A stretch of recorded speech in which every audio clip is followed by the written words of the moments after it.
Now, this is our last candidate. Tonight, he is running as a Republican for Congress in the 3rd Congressional District, and it is my pleasure to welcome Grant Lally. Mr. Lally, welcome.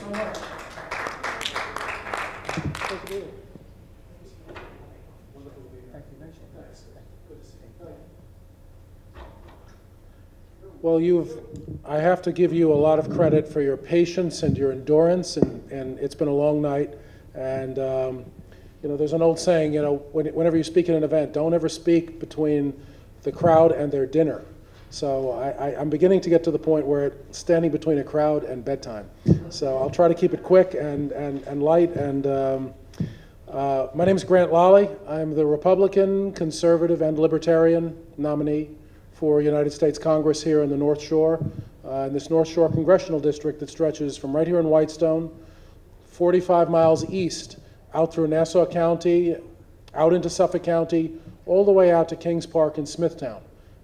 It's a great congressional district. It has some of the loveliest, nicest neighborhoods in the United States, and it's an honor for me to be able to run in this district. I also want to make a special note today. Today, I don't know if anyone's mentioned it, today is Women's Equality Day. And that is commemorating the passage of the 19th Amendment, which created as a federal constitutional right, the right for all people, for women to vote in this country. It's an important day, and I'll tell you, as I'm a Republican, as a Republican, it's particularly important because the Republican Party was founded on the notion of equality and the notion of freedom, and it's something that I deeply personally believe in. Even beyond beliefs, I want to look at my own personal situation. My mom came to this country as an immigrant, penniless immigrant. At the end of World War II, came here as a refugee, but she worked hard. She put herself through school. She didn't speak English very well when she first arrived, but she went on to go through college and ultimately became a Supreme Court judge here in the state of New York. And those are the kinds of stories. My wife, in addition, came here. My wife is Indian American, came here as an immigrant at age 10 years old, Asian American immigrant. And she studied hard, she excelled, and she was not too long ago, the ethics counsel for the President of the United States in the White House. So we have a great, great country here. It's a country of opportunity. It's a country that is a magnet for a good reason, for all people around the world to come here. And what is that reason? The reason is because we as a country have always been the land of freedom. We let people, we as a country, are a place that people can come with freedom and raise a family and work hard and make money and build something and practice our religion without fear of persecution, without fear of looking over our shoulders and being afraid. And that is what has made America special in the world. And I've been all over parts of this world. I've worked on foreign policy, in part for the President of the United States. But it is what makes America a very special place. So it's something we need to treasure. That's part of why, that is a major part of why I am running, because I think many of our freedoms are slipping away. I think our taxes are too high. I think government regulations have become too burdensome. I also think that we've seen a corruption in the federal government by the Obama administration, and I'll be blunt about it, which has used the federal government as a political weapon and has put people like Lois Lerner into positions of power where they have targeted their political opponents. I want to change that because I think that speaks to the better traditions of America that are not being followed now. So thank you. There's some questions. Yes. Okay. Mr. Lally, so as you said, the 3rd Congressional District runs from Kings Park in Suffolk County Yes. to Whitestone in Queens. And I'm a big believer in the old adage that all politics is local. So with that in mind, tell us about your ties to Queens. Ties to Queens. Well, I actually ran here many years ago, and so I know a lot of folks from those runs.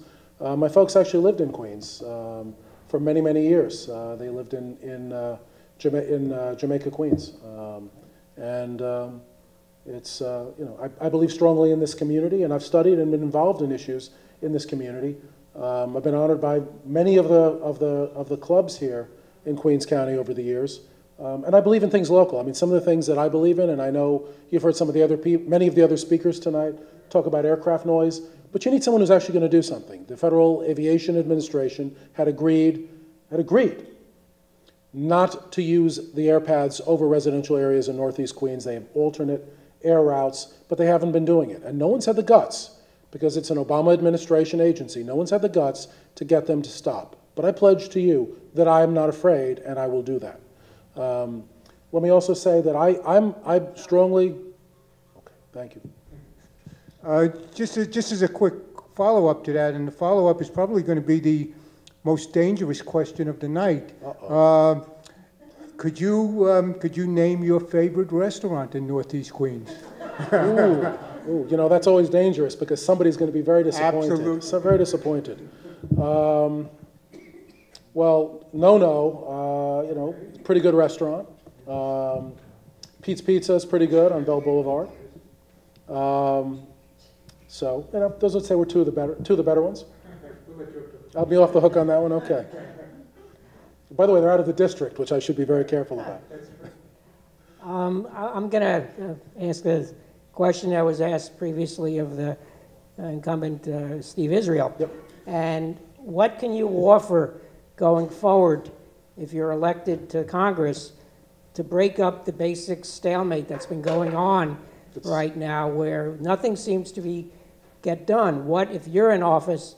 I know you're just one member of Congress, and there's 434 others, I think. Yeah. Please tell us what you intend to do to perhaps make it easier for us to get things done in Washington. Well, that's actually a great question, and I know I'm under a very tight constraint, so I'll be quick. We have the partisan atmosphere in Washington, you know, has become toxic, and it's become toxic for a variety of political and structural and media reasons. But let me say, I in my career, and I've worked for years on different public policy issues, but probably most tellingly, I worked on immigration reform. I was the co-chairman of a national immigration reform group. I worked with the White House, a Bush White House.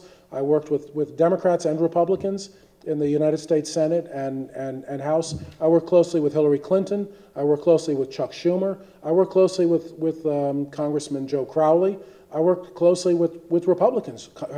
Senator John McCain worked very closely with now Governor Sam Brownback. He was Senator Sam Brownback in those days from Kansas. So I've worked with people on both sides of the aisles, people of good faith. And let me tell you something. Do you know who killed immigration reform in 2007?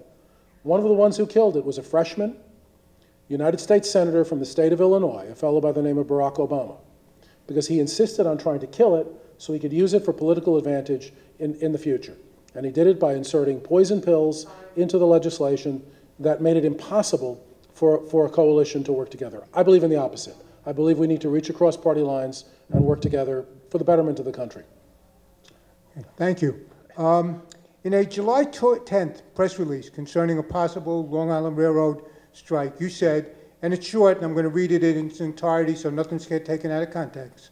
And this was you speaking, Mr. Lally. I asked Congress to impose a 60-day cooling-off period between the MTA officials and Long Island Railroad union leaders as provided under the Railway Labor Act, so that the two sides can reach a mutually acceptable agreement without stranding hundreds of thousands of hard-working Long Islanders in the heat of the summer. If the two sides still cannot agree after 60 days, then Congress should explore binding arbitration or impose a new contract. So my question is, wouldn't that take away a worker's right to reach agreement through collective bargaining? And if a contract can just be arbitrarily imposed, why would any worker need a union? Well, I think you have to look at the unique circumstances. The MTA is a public entity. And the railway unions that work for the Long Island Railroad, and there's several of them, these are public sector unions. There's tremendous federal, all of these entities are governed by federal law. And the law is called the Federal Railway Act, which governs the relations between unions and management and in public sector management in these. And these are entities that affect interstate commerce, but it's already covered by federal legislation. Now, representatives of the unions and the MTA both went to Washington to seek to make an audience. Governor Cuomo was actively involved in trying to resolve that dispute. And I want to say, I'm very thankful that a dispute was reached. But when the unions and the MTA went to Washington to ask for assistance, they were turned away. And they were turned away in part by my opponent, who said that they were not going to get involved. I thought that it was important to make sure everyone was forced to the table to talk and to talk in good faith. And I'm very thankful that an agreement was reached and we didn't have a strike. I thought that was really important. So, thank you. Just as a quick follow-up to that, though, Mr. Lally, do you still think that it would have been appropriate to actually impose some sort of an arbitrary settlement upon the workers? Well, that is already provided for. That's federal law today. That's not a new law. That's already provided in the Federal Railway Act that the Congress has the authority to do that. And if the alternative was a crippling strike, and let me be blunt, a crippling strike would cost this economy billions, tens of billions of dollars, would have inconvenienced tens of thousands, at the end, hundreds of thousands of people. It would have clogged the roads here like you've never seen. I mean, it would have created vast environmental damage. So yes, I think if the alternative is something like that, then yeah, I do believe, especially when the law already provides it, that Congress ought not to shirk its responsibility, but should stand up. And I'm not saying anyone should have been treated unfairly one way or another, but stand up and act to try to arbitrate and to try to be a fair broker to get the labor dispute resolved. And that's so I'm very proud I took that stand for that. Thank you. Okay, just give an idea. We have questions for either Warren or myself, and if Sure. there's any audience questions. So I have a question for you. Seems that there are many members of the current Congress that have been in office for a long time, and some people are calling for term limits like they have in New York City for their city offices. Do you think it's a situation, would you ever consider introducing, and would you support term limits for Congress and the Senate? Look, I support the principle of term limits. I think it has to be applied uniformly, but I believe in term limits. And why? Because people shouldn't go into office and make office a lifetime career. I mean, I'm running against Steve Israel. He's been in office now in Congress for 14 years, and he served in town council for 10 years before that. But what has he done in 14 years? He's passed, do you know how many bills he's passed? 2. He's passed 2 bills in 14 years. Those 2 bills, each of them renamed a post office. That's it. Now, whether you like that legislative record or not, he's had 14 years to do it, and I think that's long enough. I do think that it's healthy for our system to have a turnover, to have new people coming in, to have new ideas, to have people coming from different places in life, not just lifetime political careerists coming in. I think it's really important, and I think it is better for America. I think it's better for our government, and so I do support term limits. But as a follow-up, there are several members that the communities feel that are very supportive of their areas. And wouldn't you think that the electorate, if they don't like the person's job that they've done, that they can just be voted out? Well, in theory, yes, and I like the idea of democracy, but unfortunately, incumbency builds within it certain distortions of our governmental services and governmental funding to try to serve the interests, not of the people, but in the end serve the interests of the incumbent. I mean, one of the worst offenses is called gerrymandering. And I don't have to tell you, you've seen the shapes of some of the assembly districts, some of the Senate districts, some of the congressional districts. They look like snakes, they look like octopi, they look like squids, but I think it's very important that communities, if communities want to support someone, yeah, I think that's wonderful, except the system isn't designed that way. It's designed so that districts are actually drawn for particular incumbents. That's not democracy. That's really a distortion of the democratic system. I mean, and one of the things I do favor is gerrymander reform. I think it's very healthy to have competitive districts where people can run and actually have it competitive. I mean, right now here in Northeast Queens, right here, there is no Republican nominee running for state senate. John Liu's running, Tony Avella's running, but whoever wins that primary, there's not going to be anyone else on the ballot this fall on the Republican line. And this was a seat that was held by a Republican, Frank Padovan, for 38 years. And isn't that a disgrace and isn't that a shame? But why? Because gerrymandering makes it so difficult for people to run that they just don't run. And guess what? We get the same choice they then got in the Soviet Union, which is no choice. So. Okay. Your website states that you would vote to repeal Obamacare. Yes. So my question is, are there any provisions of the Affordable Care Act you would want to retain, or do you favor repealing the act in its entirety? Well, I favor it. It is a massive act of tens of thousands of pages with attached regulations. So it is frankly easier to repeal and keep the portions that are beneficial. I mean, I think the provisions that deal with pre-existing conditions, that is good law. It should have been part of the law, and I agree with that. But for instance, parts of it, and they're intertwined with so much of the bill and so much of the law, which, for instance, required the individual mandate, which prohibits people from buying insurance across state lines. I mean, Obamacare actually prohibits you from buying insurance out of state. And I think that's awful. I mean, I think competition is good. Competition in the insurance industry is good. It results in lower rates for everybody. You build these local monopolies up and everyone has to pay more for the same service. So I'm very much in favor. I think Obamacare has done tremendous damage. We've seen now 8 to 9 million people who've had their insurance policies canceled. And these are insurance policies that many people have had for years and decades. So that's where I stand on it. Thank you. Okay, we can have one more question, I believe, and then a 2-minute closing. Question from the audience.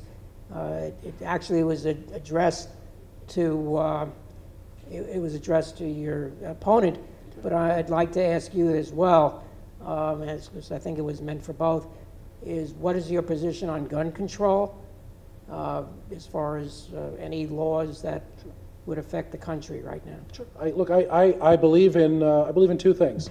I believe in people's right to be able to have guns. I think that's enshrined, that is in our United States Constitution. But I also believe in the public's right to be safe. So I do believe in background checks, and I do believe that people who've had criminal backgrounds or people who've had mental issues that have been documented, I do think that background checks have been very, very helpful. I mean, there have been many times when people who legally should not be able to purchase guns were stopped from doing so because of those background checks. I think that's a pretty reasonable, moderate position to take on that issue, but I do believe people have a right to own weapons. People who are lawfully entitled to own them have a right to own them. So, thanks. Mr. Lally, 2-minute closing. Sure, thank you. Well, it's great to be here, and I want to thank you for your endurance in staying here so late tonight. I don't know how many people's bedtimes we have passed. I know mine is rapidly approaching. So it's great to be here. Again, I'm running in the North Shore Congressional District. It's the 3rd Congressional District. Is that for me? No. Okay. But it is great to be here, and again, I hope you'll support me. I believe it's time for a change. I do believe that the direction that Obama has taken this country, particularly in his economic policies and his foreign policy, have been wrong. I'm a strong supporter of the State of Israel. I'm a strong supporter of the measures that the government of Israel has reluctantly but necessarily taken to defend the people of Israel against the attacks of Hamas, which is a terrorist organization. But even beyond that, it's a terrorist organization towards its neighbors, but even more so, it's a terrorist organization for the 1.8 million Palestinians who have to suffer under the reign of Hamas, which means the end of women's rights, which means brutal summary executions, which means no rights to private property. Anytime one of their goons wants to come in, they do it. I believe in civilization. I believe in decency, and I think that should apply to Gaza, and those people should not have to be forced to suffer under the rule of Hamas. I believe in lower taxes. I believe in lighter regulations. I believe that business should be able to thrive in the United States of America. And I believe here locally, we need to create good, high-paying jobs. And the way you do that is by unleashing Americans, American entrepreneurs, to help create those jobs and to found businesses and again, make this is the Empire State. This was the center of the world. Let us keep that. Let us not lose that. And we've lost 2 million people out of New York in the last decade. We need to keep our people here. We need to keep opportunity, and that's what I believe in. So thank you. Yeah. Okay. Sure. Would you support Roe versus Wade, or would you try and overthrow it? No, I believe in a woman's right to choose, and that is the law that is set forth in the land, and I support that. So I think, was that the final question? Very good. Well, thank you, and I really appreciate the opportunity to speak before you, and I appreciate your patience and your endurance tonight, and I hope I was at least a high point at the end of a long night. So. Thank you so much. Thank you very much.